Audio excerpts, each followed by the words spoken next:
Okay बच्चों, ऐसे के हवाले से सबसे पहली चीज जो आपको पता होनी चाहिए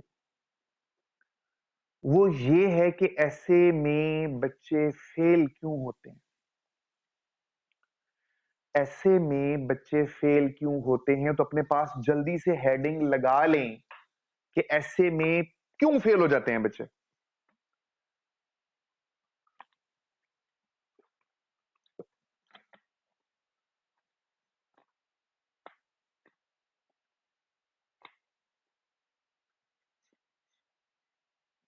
निष्पाव के देते जाएंगे। बच्चों, बात यह है कि ऐसे में बच्चे इसलिए फेल होते हैं क्योंकि उनको इस चीज का इल्म नहीं होता, इदराक नहीं होता कि ऐसे में कौन सी चीज एग्जामिनर देखेगा और क्या चीज देखी जाए। ये सबसे बुनियादी और सबसे पहली चीज। बच्चे पूरा सेशन ले लेते हैं अगर उनको समझ नहीं आ रही होती कि एग्जामिनर ने क्या देखना। एग्जामिनर के सामने एक चेक लिस्ट पड़ी हुई है। एक सादा सी मिसाल है मिशफा, मैं अपने मुलाजिम को 15-20 चीजें लाने के लिए भेजता हूं कि टिंडे ले आओ, कद्दू ले आओ, चिकन ले आओ, दाल ले आओ, एक पूरी लिस्ट बना के देता हूं कि ये चीजें आपने लेकर आनी है। वो वापस आता है थैले भरे हुए लेके मेरे पास और सामने थैले रख देता है। तो मैं क्या करूंगा उसको, आप मुझे बताएं। कैसे चेक करूंगा? मैं चेक करूंगा और कैसे चेक करूंगा? बिल्कुल ठीक है जी। मैं लिस्ट एक हाथ में पकड़ूंगा और दूसरे हाथ में देखूंगा कि जो उस लिस्ट में चीजें थी वो लेकर आया है कि नहीं लाया। गोभी 3 किलो लिखी थी, लाया कि नहीं लाया? अगर ले आया तो ओके। मेथी 1 पैकेट लिखी थी, ले आया कि नहीं? चाय के 2 डब्बे लिखे थे, लाया कि नहीं? यूं मैं ए टू जी पूरी लिस्ट चेक करूंगा, चेक लिस्ट जिसे कहते हैं। एग्जामिनर एक चेक लिस्ट लेके बैठा हुआ है और वो चेक लिस्ट असल में जादू की मतलब कुंजी है आपकी कामयाबी की है, जादू की छड़ी है, यूं समझ लें। जिसको वो चेक लिस्ट पता चल गई कि वो उसने क्या देखना है, वो नहीं सीएसएस के एसए के अंदर फेल हो सकता।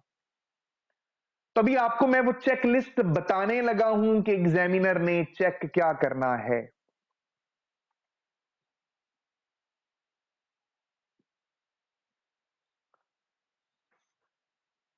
लिखें जी बच्चों, लिख लें। एग्जामिनर ने ब्रॉड सेंस में आपकी 3 चीजें चेक करनी है एसए की। उसकी चेकलिस्ट के अंदर 3 खाने हैं, बड़े 3 खाने, जिसमें 3 चीजें लिखी हुई हैं। उस पर वो कमेंट देगा। अब आप ये लिखते जाइए, बल्कि एक यूं करें, आप सबसे पहले लिखें ऊपर एसए और उसके नीचे उसकी 3 टांगे बनाएं। इससे ज्यादा आसानी से आपको बनाने में आसानी रहेगी। जिस तरह मेज की 3 टांगे होती हैं, सबसे ऊपर लिखें एसए और उसके नीचे उसकी 3 टांगे बनाएं।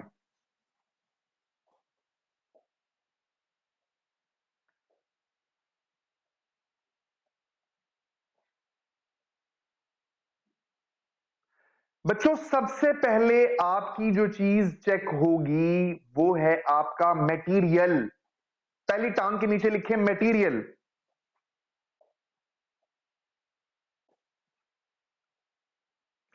दूसरे नंबर पे उसने जिस चीज पे आपको कमेंट करना है वो है आपका एक्सप्रेशन।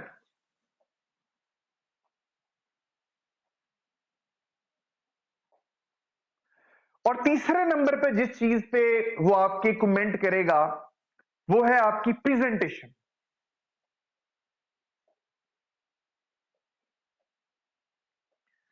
उसने आपको इन 3 खानों में चेक करना है। मटेरियल में बच्चा कैसा है, एक्सप्रेशन में बच्चा कैसा है और प्रेजेंटेशन में बच्चा कैसा है। एसए के हवाले से मैं बात कर रहा हूं, सीएसएस पीएमएस के।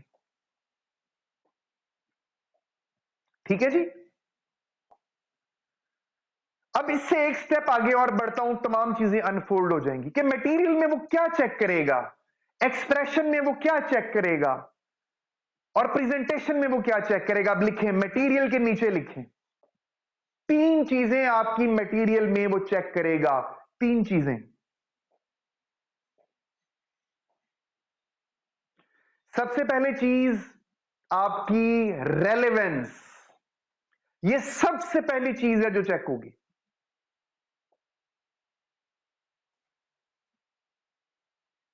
रेलेवेंस से क्या मुराद है? वो क्या देखेगा? एग्जामिनर का एक ज़ेन होता है बच्चों, और वो ज़ेन ये है, वो ये सोच के आया होता है कि बच्चा रट्टा मार के बैठा हुआ है, बच्चे ने मेरा टॉपिक समझा नहीं होगा, और जो ज़ेन में वो लेके आया है उसके मुताबिक वो ऐसे लिखेगा और मुझे मामू बना के चला जाएगा। ये उसका ज़ेन होता है एग्जामिनर का। तो सबसे पहले वो ये देखता है कि जो आपका ऐसे है वो जो क्वेश्चन बतौर टॉपिक आया हुआ है, जो पेपर में जो सवाल आया हुआ है, जो टॉपिक उन्होंने बनाया हुआ है, एग्जैक्टली उसके मुताबिक है कि नहीं है। This is relevance. रेलेवेंस के हवाले से मैं एक बात आपको और बता दूं। रेलेवेंस के हवाले से वो ये कि मसलन एक टॉपिक है वुमेन इन पाकिस्तान। ये एक बड़ा टॉपिक है, सारे बच्चे इसको तैयार करते हैं। इस एक टॉपिक के ऊपर 100 तरह से सवाल आ सकता है, मुख्तलिफ एंगल से, कि women in Pakistan are immensely backward. Okay, Pakistan can not progress unless the women are empowered, ये दूसरा टॉपिक था। Causes and consequences of women backwardness in Pakistan. Okay, the destination of women empowerment is still far away, ये चौथा सवाल आ गया। Topic वही है। अब इस एक टॉपिक पर अगर 100 तरह का सवाल आएगा तो जो ऐसे लिखा जाएगा वो 100 तरह से अलग-अलग होगा।